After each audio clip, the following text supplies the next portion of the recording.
हमारे आचार्यों ने भी बड़ी बड़ी बातें कही हैं। पंडित दौलत राम जी भी कह देते हैं, दुर्लभ लही जो चिंता मणि त्यो पर्याय लही त्रस्तणी, लट पीपिल अल आद शरीर धर धर मरियो सही बहुपीर। ख्याल करना, एक इंद्रिय की पर्यायों में, दो इंद्रिय की पर्यायों में, तीन इंद्रिय की पर्यायों में, पता नहीं कौन कौन सी पर्यायों में भटक भटक कर तुम इस जैन कुल में आ गए हो। मानव कुल को पाना भी बहुत दुर्लभ है। अब इस डायमंड को, इस हीरे को, इस रत्न को तुमने पा लिया। अब तुम इसको पाने के बाद में फिर भटक गए तो बहुत मुश्किल होगा। मैं आपसे कहना चाहता हूँ, आप लक्ष्मी पुत्र भी हैं और सरस्वती पुत्र भी हैं, जैन कुल में जन्म लिया है। हम अपने व्यापार को कितना भी बढ़ाते रहें, परिवार को कितना भी बढ़ाते रहें, लेकिन उससे तुम सुरक्षित होने वाले नहीं हो। हम अगर जैन धर्म के सिद्धांतों को बढ़ाते रहेंगे, हम जैन धर्मों के नियमों को बढ़ाते रहेंगे, हमारे जैनियों का नियम आप विचार करके रखना, हमारे जैनियों के शादी विवाहों के नियम होना चाहिए। हम जैन में ही आप ख्याल करके रखना, हमारे नियम और समाज के नियम अगर ये होंगे तो हमारे समाज के लोगों को, युवाओं पीढ़ियों को मानना पड़ेंगे। जैन समाज में शादी दिन में ही होगी। सिखों में जाकर देखो एक बार, पंजाबियों में जाकर देखो एक बार, आप सब जैन, वो जैन जैसे नियमों का पालन कर रहे हैं। हम जैन, और आप आश्चर्य करेंगे, हम जब बिहार में थे, एक व्यक्ति अजैन दिन में भोजन करने लगा, उससे बोलना नहीं पड़ा। लोगों ने कह दिया तुम जैन हो क्या? उससे कहा नहीं, मैं जैन नहीं हूं, फिर भी मेरे को जैन धर्म के नियम बहुत अच्छे लगते हैं। विनोबा भावे जैसे संत, विनोबा भावे जैसे संत से पूछा गया कि आप अगला जन्म कहाँ लेना चाहते हो? विनोबा भावे जैसे संत कहते हैं कि अगला जन्म मैं लेना चाहता हूं जैन कुल में। पूछा गया क्यों? उन्होंने इतना ही कहा कि जैन कुल में, जैन धर्म में और जो कुछ है वो तो सब ठीक है, लेकिन जैन धर्म में समाधि की व्यवस्था, जैन धर्म के अंदर सल्लेखना की व्यवस्था, जैन धर्म के अंदर संतारा की व्यवस्था सबसे अच्छी व्यवस्था है। ख्याल करके रखना, हंस हंस कर जीना हर धर्म सिखाता है, लेकिन हंस हंस कर प्राणों को निकाल देना, मुखरित हो जाना, ये जैन धर्म सिखाता है। कैसे हंसते हंसते अपने जीवन को संभाल लो। और आप विचार करके रखना, अनादि काल से सर्वत्र भटकते भटकते आ रहे हो। ये जैन कुल में जन्म लेने के बाद केवल एक ही भावना बना है कि हम कैसे अपना संतारा पूर्वक मरण को प्राप्त हों, समाधि पूर्वक हों, संलेखना पूर्वक हों। सरकार ने जब इस पर बैन लगाया ना, सरकार को उस दिन जैनियों की ताकत मालूम पड़ी थी। आप भी निकले होंगे, मुझे मालूम है। जब संतारा और समाधि को अनैतिक बताने का प्रयास किया, सरकार को 24 घंटे में नियमों को पलटना पड़ गया। तब वो जैन समाज की ताकत सामने आई थी। मैं कहना चाहता हूं, वैसी ही ताकत हमारी जैन समाज की आगे आना चाहिए।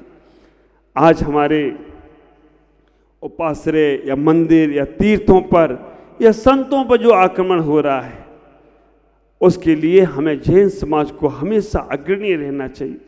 हम कभी भी किसी का विरोध नहीं करना चाहते, लेकिन हमें भी श्वास लेकर जीने की इजाज़त होना चाहिए। ख्याल करो, इतना ही विचार करना, आप अपने जीवन में जैन धर्मों के नियमों का कैसे पालन करते हैं और लोगों से कराते हैं। आपके पास केवल भगवान महावीर नहीं है, आदिनाथ नहीं है, संत हैं, भगवंत है। और आप विचार करना, ये संत भगवंत क्या है? पंचम काल है। पंचम काल में एक उदाहरण मैं देना चाहता हूं। जब रावण सीता का हरण करके ले गया, जब रावण सीता का हरण करके ले गया, रावण सीता का हरण करके ले जा रहा था, तब सीता ने कुछ ज़्यादा नहीं किया। सीता ने अपने आभूषणों को नीचे जमीन पे डाल दिया। कि कभी राम इधर से निकलेंगे तो पहचान जाएंगे इसी मार्ग से मेरी सीता गई है। सीता एक एक आभूषण छोड़ते छोड़ते छोड़ते छोड़ते चली गई। भगवान राम को जब सीता नहीं मिली तो वो सीता को ढूंढने के लिए जंगलों में पहुंचे। पत्तों से पूछा, पेड़ों से पूछा, हवा से पूछा, पशु पक्षियों से पूछा कि मेरी सीता कहाँ गई। आखिरकार उनको आभूषण दिखे, लक्ष्मण को आभूषण दिखे, राम को आभूषण दिखे। उन आभूषणों को देखते देखते देखते देखते आगे पहुंच गए जटायु के पास, और जटायु ने बता दिया कि सीता इधर ही गई है। ख्याल करके रखना, भगवान राम उस आभूषणों को देखकर सीता तक पहुंच गए और उन्हें सीता वापस मिल गई। पंचम काल में तीर्थंकर अरहंत भगवंत नहीं होते हैं। पंचम काल रूपी रावण जब हमारी सीता रूपी अरहंतों को तीर्थंकर को हरण करके ले जा रहा था, तब वो परमात्मा रूपी अरहंत और तीर्थंकर रूपी सीता कुछ आभूषणों को यहाँ डाल के गई है, और वो आभूषण और कोई नहीं, इस संत मंडली वही आभूषण हैं। इनको देखते जाओ और तुम मेरे पास आ जाओगे तो कोई आश्चर्य की बात नहीं होगी। ख्याल करके रखना, वो आभूषण और कोई नहीं है। इस संत परंपरा को आप देखना और आगे बढ़ने का प्रयास करना, तब कहीं जाकर तुम वहाँ पंचम काल के रावण से बचकर अपनी मुक्ति रूपी सीता को प्राप्त कर सकते हो। मुझे बहुत अच्छा लग रहा है। जोरहाट में आने के बाद मुझे प्रशांत मुनि तो मिले ही मिले, लेकिन इतनी अच्छी समाज कल हमारे क्या नाम है इनका, चंचल कोटरिया जी जब आए अपनी पूरी मंडली के साथ और आकर बोला महाराज साहब आपको पधारना है। मैंने कहा आपसे ज़्यादा मुझे प्यास है कि हमें अपनी प्रशांत मुनि जी से मिलना है, तो आप चिंता नहीं करो, मैं जरूर आने वाला हूँ। और आप विचार करके रखना, हम साधु संत मिलकर केवल एक ही संदेश देना चाहते हैं कि हमारी जैन संस्कृति को जीवित रखना है। विचार करके रखना, जैन संस्कृति को जीवित रखने के लिए हमारे दुकानों पर, हमारे मकानों में, हमारी क्रियाओं में, हर जगह परस्पर ग्रहो जीवा नाम का एक संदेश होना चाहिए। जय जिनेन्द्र का एक संदेश होना चाहिए। हमें अपनी आपस की आत्मीयता को आगे रखना चाहिए। कुछ नियम हमें अपने बनाना चाहिए। ख्याल करना, लक्ष्मी और सरस्वती अगर दोनों एक जगह पर आ जाएं तो आप दोनों में से किसे पसंद करोगे? ईमानदारी से बोलना, बेईमानी वाली बात है। मुझे भी लगता है कि आप लोग बेईमान हो रहे।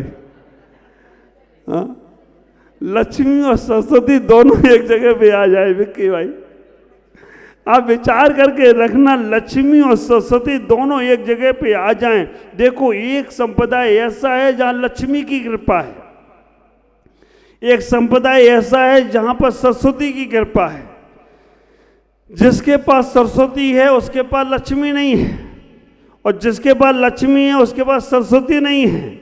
लेकिन जैन संप्रदाय ही एक ऐसा है जहां पर लक्ष्मी और सरस्वती दोनों की कृपा हो तो कोई आश्चर्य की बात नहीं है। लेकिन आप विचार करके रखना, लक्ष्मी और सरस्वती दोनों अगर तुम्हारे पास में हो, एक बार दोनों में चर्चा हो गई। लक्ष्मी ने कहा मैं रातों रात जिसको चाहूं अमीर बना सकता हूं। बुद्धि ने कहा तुम मेरे बिना कुछ नहीं कर सकते।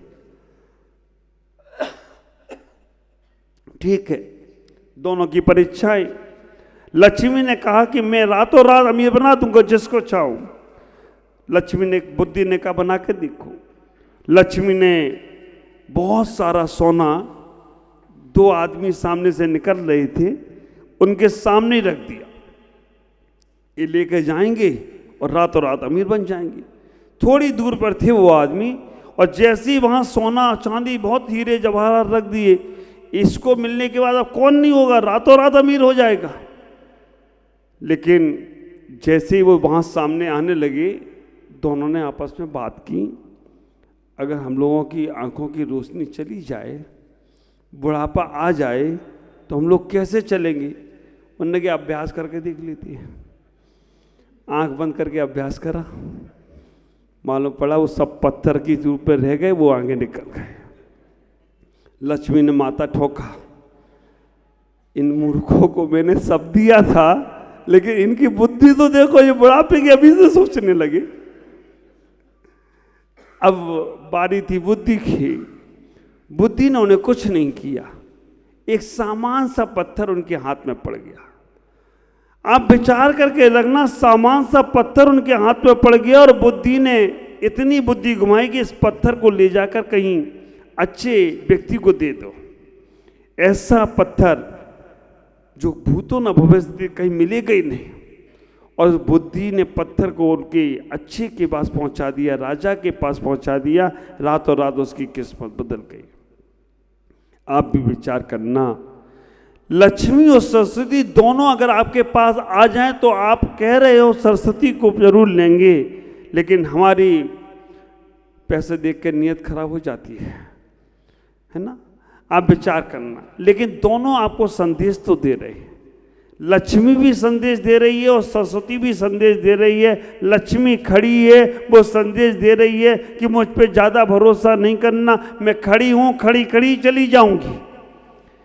सरस्वती कहती है कि वैसे तो मैं कहीं जाती नहीं हूँ, लेकिन एक बार कहीं जाकर बैठ जाऊं, मैं बैठी हूँ, एक बार कहीं जाकर बैठ जाऊं तो उसे केवल ज्ञान तक प्राप्त करा दूं तो कोई आश्चर्य की बात नहीं होगी। ये सरस्वती कहती है। लक्ष्मी, उसके हाथों से सिक्के गिर रहे हैं। आपने फोटो लगा रखी होगी घर पे, है ना, ऑफिस में लगा रखी होगी। आदमी इतना होशियार है। एक ऑफिस में मैं गया तो उसमें मैंने देखा कि दौड़ते हुए घोड़े की फोटो लगी, उगते हुए सूर्य की। मैंने कहा ये क्या है? बोला महाराज, उगते हुए सूर्य की फोटो लगाने से, दौड़ते हुए घोड़े की फोटो लगाने से तरक्की बहुत होती है। वाह! मैंने कहा उगते हुए सूर्य की फोटो लगाने से नहीं, दौड़ते हुए घोड़े की फोटो लगाने से नहीं, सूर्य के पहले उठने से और घोड़े की समान काम करने से तरक्की होती है। अगर चित्र लगा के तरक्की हो जाती तो हमारे ख्याल से झोपड़ी मेल बन जाती। लेकिन आदमी की बुद्धि तो बुद्धि। आप विचार करके रखना, लक्ष्मी के हाथ से सिक्के गिर रहे हैं, वो फोटो लगा रखी है आपने, दीपावली पे उसकी पूजा करते हो, और वो सरस्वती लक्ष्मी की फोटो कह रही है कि मेरे पीछे पड़ोगे तो जैसे सिक्के गिर रहे हैं ना, वैसे तुम्हें भी नीचे गिरना पड़ेगा। सरस्वती अपने हाथों में वीणा बांधने को लेकर बैठी है। वो भी केवल इतना ही कह रही है कि अगर तुमने मेरी उपासना की ना, तो जैसे इस वीणा में से स्वर निकल रहे हैं, वैसे तुम्हारे हृदय में से स्वर निकलने लगे तो कोई आश्चर्य की बात नहीं होगी। ये दोनों के चित्र कह रहे हैं। लक्ष्मी का वाहन काय का है? लक्ष्मी काय पे सवार है? सबको मालूम है। सरस्वती किस पे सवार है? वो दोनों कह रहे हैं, लक्ष्मी कह रही है मेरे पीछे बनो, पड़ोगे तो उल्लू बन के घुमाओगे। आप विचार करके रखना, लक्ष्मी कह रही है मेरे पीछे पड़ोगे तो उल्लू बन के घुमाऊंगी, और सरस्वती कहती है अगर मेरे पीछे मेरी उपासना की तो हंस जैसा तुम्हारा जीवन जिला दें तो कोई आश्चर्य की बात नहीं होगी। मैं आपसे इतना ही कहूँगा, लक्ष्मी को उपयोग करो, लेकिन सरस्वती को भूलो मत।